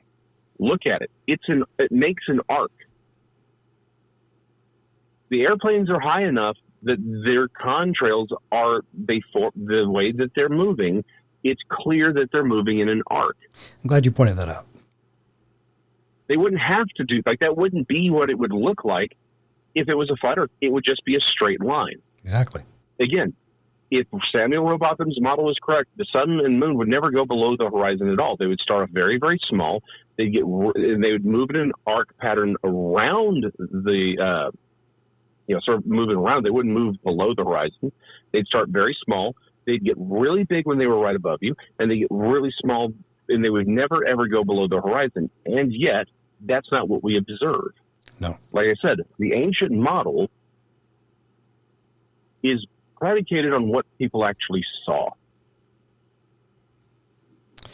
Yes, indeed. The flat Earth model that was put forward by a socialist cult leader is not. It is literally the ramblings of a man who poisoned people, quote unquote, accidentally. Like I said, him being a socialist cult leader isn't what makes him wrong. The fact that he's wrong is what makes him wrong. But when you present the bait and switch of, well, I'm going to give you the biblical truth, and then you give me the truth of some rambling socialist cult leader, that's a bait and switch. That's a con job. That's a lie. And it's a lie that requires me to believe thousands of other lies and become a liar and slanderer myself to accept. Yeah, exactly. This is so unfortunate. This is so sad that people actually buy into this. But then again, in a sense, I understand the part about saying, hey, look, there are organizations lying to us. Yes, there are entities out there that are lying to the general public. Okay, I get that part. But not everyone is lying to you. And suddenly that does become a disease, in my personal opinion. People are infected by this stuff, and it's controlling their lives. Therefore, they concoct this nonsense. It's an act of sheer lunacy, in my opinion. How horrible. And then to actually feed this to other people and lead them astray. That is a warning right there. And I keep seeing this pop up every once in a while, Jason, about this flat earth nonsense. And it's just had me wonder. I was like, I eventually need to just have you on. We talk about this, set the record straight. Because like I said at the beginning, everything has a root cause of where it all comes from. Look at the person who came up with this nonsense. And then just stop and think for a moment. Is that someone these people should be following? No. Look at the lifestyle that they led. Look at the lies that have been taught. And these people are willfully following it. And that's sad. Real sad. Thank you for the clarification on it. Oh, no problem, man. That's why I'm here. Yeah. Well, you were going to say something. Go for it. No, I was just going to kind of reinforce the reason people believe it is because they don't even really, it's not even about the evidence, right? That's all window dressing. Because like we said, if you spent any time at all actually looking at anything, you could never come to that conclusion. It's not about the evidence. It never has been. It never was. The reason they claim to point to evidence, people who believe in flat earth, is because they're still in a modern Western post-scientific revolution mindset. Yeah. They still have to show the scientific evidence for it or what they believe in order to justify what is a purely emotional response. And it's not even about the flat earth. It is about rejecting modernity. That's all it is. Because they've bought into the same lie that atheists have bought into, that science and religion are at odds. They aren't. Atheism is a religion. Nothing more, nothing less. Uses science. Nothing more, nothing less. This is a fight between two religious worldviews. That's all this is. But they've accepted it. And the problem is when you do something out of pride, when you embrace a lie as a talisman to make you to show that you love God, you don't ultimately end up loving God any better. You just end up loving yourself better. Yes. You end up stroking your own ego. Mm-hmm. Because again, you can't reject truth and embrace God. It's true. They're mutually exclusive concepts. Well said. So this is an emotionally driven, ultimately prideful, pride-centered belief structure that's pretending to be a search for truth. Yeah. Yes, indeed. And that's why it's a doctrine of devils, because it ultimately has to drive you away from it drives you further away from a true understanding of God and drives you into insanity. Yes. Keep that in mind, folks. Very, very important. That's why I have Jason on the show to clarify for me, because I have to, flat earth thing, I've never really thought I'd embark on such a subject, but it has become a very serious problem. And I don't want this to grow. It needs to die. But that is going to be depending on the people who are willing to listen. And as always, Jason, always appreciate your insights. By the way, what's next for you? What's coming up? Anything new? Well, good question. I've got a couple irons in the fire. I'm actually going to get back into doing comics, more, just changing some things up. I do have something, I can't really talk about it right now, but maybe in the future I'll let you know when that hits. But yeah, definitely I'm working on some comics just for myself. But I will be launching a new line they'll end up being webtoons. Okay. And again, when they launch, I'll let you know. We can talk about it, because Absolutely. The idea is to make culture that actually discusses the things that the world we live in is weird enough, right? We live in a world with living pterosaurs and all things that go bump in the night. Yeah, exactly. So it's like this, we need to make culture that actually expresses that truth without falling into the traps of the world, which make it all, it's all fun and games. And so you can sort of dismiss that reality instead of saying, well, hey, here's a worldview that actually lines up with what you see in the world around you. Yeah. And it's easier. Sometimes people are more willing to understand that when it's told as a story. We're narrative beings. So oftentimes a story can be more impactful in shaping a worldview than just telling somebody the truth. Yeah. It's true. It's a very helpful tool. Yeah. Well, I'm grateful for your time, as always. And I want people to be able to keep coming to you, to listening. CRU Papers, of course. Texas Front Porch. And then if I've spaced anything, tell me where else they can find you. I know they can find you on Facebook. Where else can they find your work? Yep. Honestly, the easiest thing is just go to sirupapers.com, SIRUpapers.com. It has links to everything. I've not been putting up a lot of Siru lately, only because I sort of relaunched it, but honestly just got so busy with life that I really only put something up if I have something to say. That's okay. But yeah, sirupapers.com has got links to everything, so any new books I put out, it's all going to be accessible there. Yeah. Yeah, I like it. We all tend to get busy with other things too, so we can't always be putting out, something out there for everyone to watch or see. But that's okay. I think you're doing a fantastic job. I've always been keeping an eye on your work and just keep surging forward. I even like your comics too. Looking good. I mean, you're a very talented man. There's no doubt about it. Very knowledgeable. And that's why I like having you on the Ropen Network as our guest, Jason. Thanks again for your time. I appreciate it. No problem, man. It's my pleasure. All right. You enjoy the rest of your weekend. Okay. You too, man. Okay. Bye-bye. Bye. Jason Mclean on the Ropen Network. By the way, I just got a message from Laura Brockert. Do you remember her? She's the paratrooper, retired paratrooper, who her and her family saw a living pterosaur, what they believed to be a living pterosaur in Arizona near the Tanque Verde swap meet is what it was. And I forget the year, but that's okay. There's a lot of years, a lot of sightings involving these archosaurs. I'm going to give her a call. Something just happened. Let's see what she can tell me. One moment, folks. Bear with me. We're going to get a new testimony here. I love it when these things are spontaneous.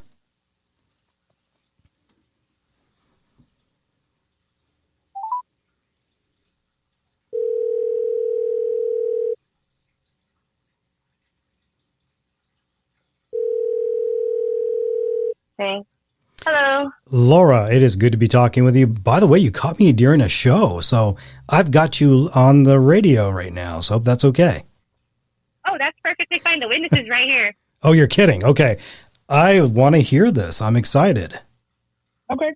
Yeah. So I was out, I just waiting for Laura to call me the other night, and we usually talk at night, and I was out walking around my neighborhood, and which straddles I-5 along the Sacramento River. Okay. And I'm literally, it was a partially cloudy evening, and I look up, and it was almost like I'm going to say the size of like a Cessna, maybe a little smaller. All right. It was swallow. The easiest way to explain it, it was swallow shaped, and we were researching it this afternoon. And it was, I know Lord sent that to you. Closest way to explain it would be the Morphodon. Really? Okay. Yeah, but it was bigger than that. That's the style of the shape it was. With Okay. the curved wingtips. It had almost a large swallow tail, thick trunk neck, but not as far as what's the one that the other one Okay. It's not that it's what's the one that people have seen. Not Praxodon. Was it? I don't know. No, for the long neck, the one that's big, the big like 33-foot one. Oh, the Quetzalcoatl is one. Yeah, Quetzalcoatl. It's not it wasn't one of those. The length of the neck was not long enough. Okay. So it was something. It was more, but it was that style or shape. The curved wings, swallow type tail, thick trunk neck, kind of a little bit longer, but not long, like a Quetzalcoatl Okay. type head. Before I go any further, tell me your name. Are you willing to tell me your Mac. full Mac? Yeah, Mac. Mac. Yep. What's your last name, Mac? McGorry. Okay. May have to have you spell that for me. Yeah, McCrory. Okay. And this is during the daytime? No, evening. No, at night. It was roughly 9:30 at night. 9:30 at night. Okay. So Yep. just recently. I mean, just. Yeah, we're talking Tuesday. Wow. It was last Tuesday. Okay. So being at night, this is in Arizona. No, California. California. Okay. Northern California. Northern California. Okay. Yep. Good. Yeah, good to know. Just south of Redding. Okay. We have had a lot of testimonies from California. Lots and lots of them. These guys are in California. They're coming down from the Sierra Nevada mountain ranges. Okay. And that's where we're at. We're right on the base of Sierra Oh, Nevada, wow. Like wow. right at the base of Shasta. Oh, wow. Yep. That's amazing. So okay. We're less than an hour drive from Mount Shasta. Wow.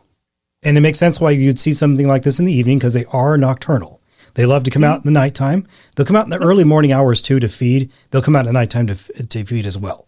They have their strict habitual patterns makes them more accessible in the mornings and at night. But what it is interesting to me is I'm trying to find a family member here, a genus of types that can actually fit this guy. You said he kind of looked like a dimorphodon, but he was big. Yeah, I'm retired military, and I've actually got like air traffic control experience. I know planes and all that kind of fun stuff very well. And so I know it wasn't an aircraft because of the size of it. And it was probably sitting about 1,500 to 2,000 feet above me. But it was the size of I'm going to say like a Cessna or small plane. Okay. But it looked like that. It had the curved, basically, please explain it as swallow type tail. So it had that forked kind of tail to it. Yeah. It had the curved back wings, like the one that we'd showed you, and then a large trunk neck. Yeah, I'm looking at that image too. Mm-hmm. I love the fact that you mentioned. We were talking about it the other day, and I've been researching it like for the last couple hours, trying to narrow it down to exactly what I was seeing. Yeah. I don't know any of the prehistoric birds like that at all. Well, what made you tell this to Laura? You just because you knew about her sighting as well? Yeah. Okay. We've talked about her sighting before, and so, but yeah, just like I said, I was out actually waiting to talk to her. I walk at night, and I was just literally look up. I'm like, what the hell? and just saw this thing floating along. And there was no motors, no nothing. So I know it wasn't like an airplane or even a glider. I know the shapes of all that kind of stuff, like backdrop. Silent. It was silent going along, and it was just floating along. And then it went because I was kind of on a grade. So I went to walk around a tree so I can get a better image of it, and it was gone. Wow. An experience like that will really change you, especially if you're thinking, hey, there's things that are going off in your mind. Things are clicking. You're like, wait a minute. This is not supposed to be alive. This is supposed to be extinct. And that's probably what was going off in the mind of yours, huh? Oh, very much so. And that's where I was joking with Laura about that, because once when I saw it, I'm running through my head. I have a very logical brain. And so I'm running through my head I'm trying to put a place card of what type of aircraft this was, and nothing would register in my head. And that's why I brought it up to her. I actually forgot about her sighting. And I brought my hench, and so that was today. We had some time to sit down, and we're kind of going through. So last couple of days we've been sending pictures back and forth, like maybe this, maybe that. No, we finally kind of again narrowed down at least the genre of bird, or in the bird family at least. Yeah. Yeah, and it's a little perplexing because most of these guys may resemble a dimorphodon. Dimorphodon's not huge. I mean, you're saying you're looking up, it's about 2,000 feet up tops, correct? Yep. Okay. And you think you can get a good visual in the night with something that high up? It had a reflection. It was almost apparition, so you can see like the underbelly. That's why the white one, we'd censor the white one specifically, because you almost look like an apparition. So I can see the belly of it, and I can see the wings and a glide pattern. So like where they had them outstretched, like you'd see a bird kind of flying on the air current. Yeah. Okay. And that's the type where the wings were sitting. Interesting. I'm going to need to do some homework on this guy and take a look at the general location as well.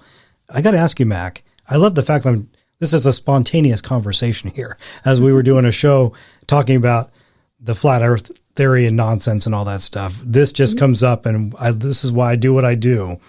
I've been doing this for about over 26 years with ptero research. Anything involving pterosaurs is my forte, and you'll find that there are very little of us out there working hard to discover these creatures. There's probably only 6 of us. So my network just happens to be one that has chosen to go after these things. But because of your citing how important this is, I got to ask you this question. Are you willing to be seen and heard? Yeah. Okay. Yeah, I got no problem with that. Okay. I know Laura had no problem with it either. I really do appreciate her. And, the past month for me has been a very difficult one because I've been trying to get back on track, but we're finally getting to a place where we can open up again and get the network back on where it needs to be. So what I'd like to do is I'd like to interview you again, but this time I want to be able to show you to the audience. I want them to see who you are. You tell us your story, and then we try to make something come alive with this story as well. Only if that's something you're receptive to. I don't want to cause you any harm. A lot of people get very weary of something like this because they're thinking the backlash. But I can assure you there really is no backlash when it comes to pterosaur accounts. That's more like in the line of Bigfoot or something else, far more hush-hush when it comes to the government. Pterosaurs, not so much. It's very much in the minority, but still very important though. Yeah. No, okay. I don't care. That kind of stuff don't bug me at all. Okay. Wonderful. Wonderful. I'm going to do some research on this guy. I need to find out and try to pinpoint an exact genus of specimen. And I think I can do that. That's what I want to do in the meantime, but I'll reach back out to Laura or what, if you want to, you can forward me your information. I'll give you my cell phone. Or you reach out to Laura too. I'm here quite a bit. Okay, good. Well, then that's what I'll do. I'll reach back out to her. We'll try to set up a date and time that works best for you. And then we will get your account fully lined up into our books. And I look forward to speaking with you in the future.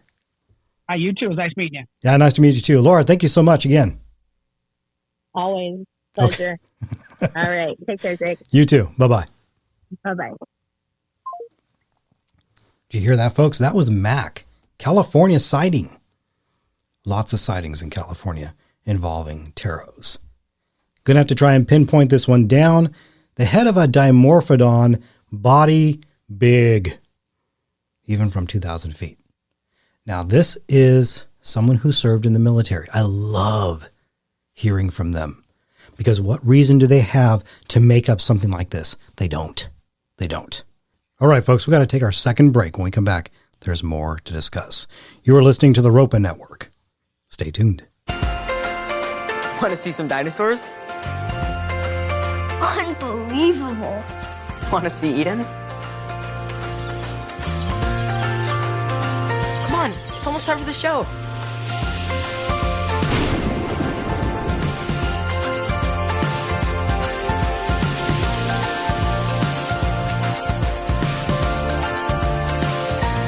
This is the Creation Museum. Prepare to believe. Your exclusive home for cryptozoological talk, the RRN, Salem, Oregon. Let's seek the truth.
This segment of the Ropen Radio Network is brought to you by 511 Tactical. Always be ready. Now it's time to get into the segment that we specialize in the most.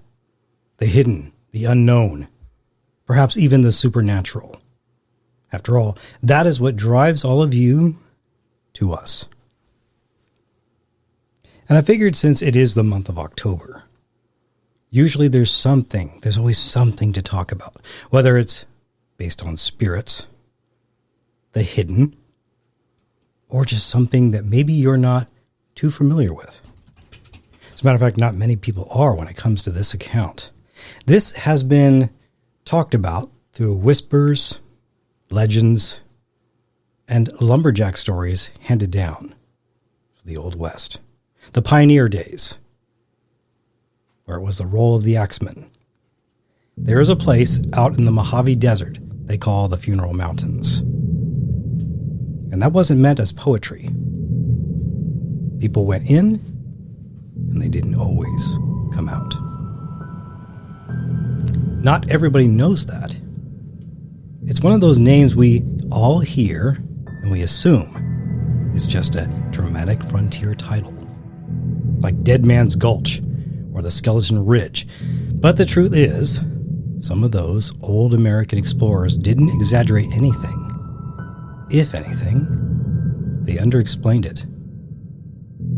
Because even mentioning the truth out loud was considered dangerous. Tonight, we're going to talk about the Mojave and a series of alleged entities that were reported walking out of the earth itself. Very specific sightings.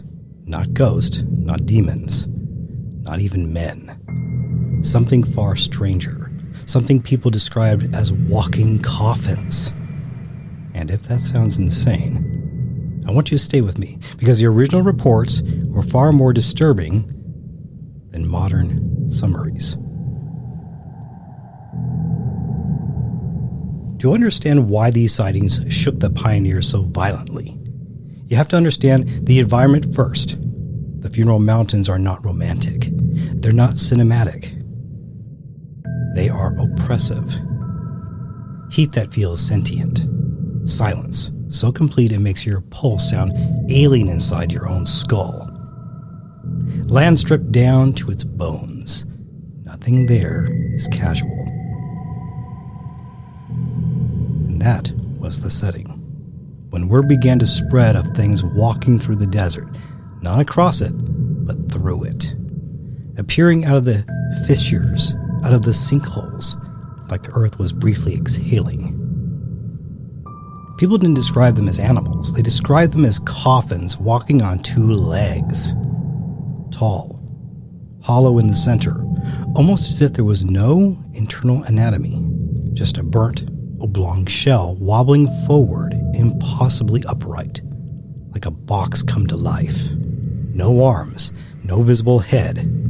A shape that violated the brain's ability to categorize, and that is always where terror truly begins. Now, before we go deeper into those original frontier accounts, a very quick acknowledgement, because the kind of terrain I'm describing, the kind of fieldwork my team and I actually do, is exactly why we rely on 511 Tactical. Real gear made for people who go where normal people wouldn't survive an hour. That's all I'll say for now.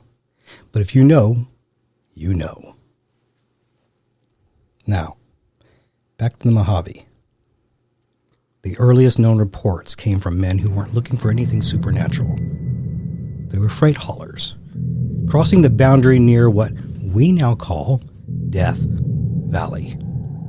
They reported seeing one of these coffin creatures from a distance, first assuming it was a man carrying a long wooden box on his shoulders. A funeral transport? Maybe. Which was plausible in that landscape at the time. Oh yeah. Until it stopped, upright, balanced, and then pivoted. That was the moment all witnesses agreed that it became clear there was no person carrying it. The box was the creature. The men froze. The air itself seemed still. No sound but the rattle of tack and the creak of a wagon wood cooling in the sun. The thing began to move again. Not fast, but steady. They said it didn't walk so much as glide, like each step was too deliberate, too balanced for something of its size. Dust arose around it, but no footprints were left behind. None. And then, as suddenly as it appeared, the thing began to convulse. The sides of its body bowed inward, almost folding. The entire form began to shudder, like a coffin under invisible pressure. And before the men could react, it imploded, collapsing into itself with a dull, thunderless pop. There was no blood, no fluid, no remains, just a shallow depression in the sand, and the echo of something that defied reason. For weeks after, the same men refused to travel at night. Some abandoned the route entirely, convinced the desert was not lifeless, but sentient and cruelly imaginative. Later accounts trickled in from prospectors and missionaries, glimpses of tall, rectangular forms moving between the dunes and the strange low moaning sounds that carried on the wind like the echo of grief made physical. Now, skeptics will tell you it was just a mirage, a heat distortion, or some trick of the light against a rock formation. Perhaps.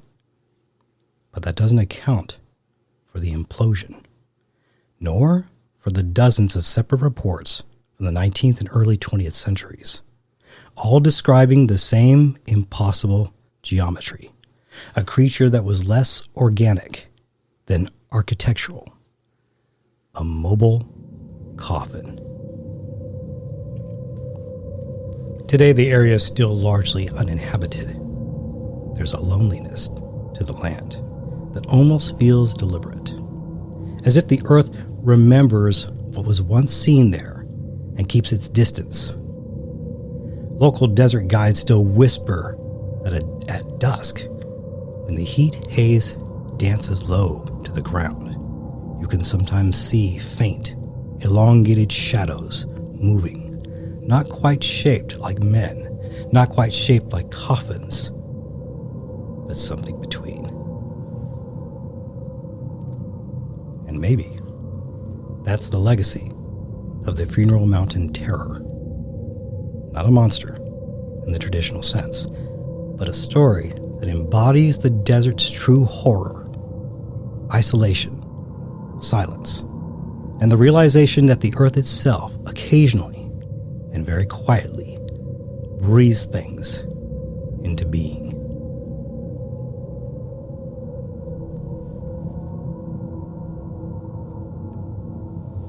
And that's the detail that still unsettles me, and unsettles me the most, really. Not what the men saw, but what they were forced to confront. That this world still holds landscapes not merely unknown, but ungoverned. Regions where phenomena exist that do not obey biology, nor physics, nor even metaphor. The Funeral Mountains are not just a location on a map. They are a psychological frontier, a place where reality thins and form itself becomes unstable. Perhaps these so-called walking coffins are not lying things as we define them, but expressions. Manifestations sometimes the desert exhaled briefly, then withdrew. And if that is the case, then this is not a story about a monster. It's a story about a world still capable of defying taxonomy. A living planet that does not ask for our permission and does not concern itself with our understanding. And that, my friends, is why we still go, why we still listen, why we still walk out there with open eyes, not to confirm what we already believe, but to be humbled by what we do not. The Funeral Mountain Terror Shot. Walking coffins that men and women observed, and then imploded, as if it was straight out of the gates of hell, a symbol of the damned. But something else to consider, too, is that these creatures actually had faces. These walking coffin-like creatures with faces. Something so hideous and disturbing that it defies logic. I bet most of you don't even know about this one. There's a lot of people who don't. There's so many accounts like this. The question is it real? Well, again, that's why we search, don't we? That's why we listen. That's why we strive to seek the truth. Understand. It always comes down to those who have seen it themselves. And then the legend grows. This is one of those minimal stories that is not sought after, doesn't seek publicity. Yet we shouldn't be so dismissive of it. Instead, we should rely on what others have said or what they say. That only makes us search forward in our quest to understand the unknown. I want to thank Jason Mclean again for being here and sharing his knowledge with us once again on the Flat Earth farce. And no doubt about it, this is a cult. And if you support this, you need to get out now. Be very careful who you follow. Like I said, everything has a root, doesn't it? And we must be very vigilant about who we support and who we're going to follow. All right? Be very, very, very careful. I hope the understanding about the tithe has set you free. And once again, I say this to all my Pentecostal friends. This is not to hurt you. This is to simply open your eyes. And at the end of the day, the decision is yours. You must decide what you will believe and what you will follow. And like I said too, God loves a cheerful giver. You cannot outgive him. But please don't tell people that they must give 10%. Please don't tell people that they should give their money first before they pay their bills. No, that's irresponsible. And if you are one of those telling people to do that, shame on you. You should stop. That's not your place. Consider this more of a donation, a lending of your skills. So if there's something that you can do to better the kingdom, do it. Use your gift for the right reason. After all, we're all blessed with something, right?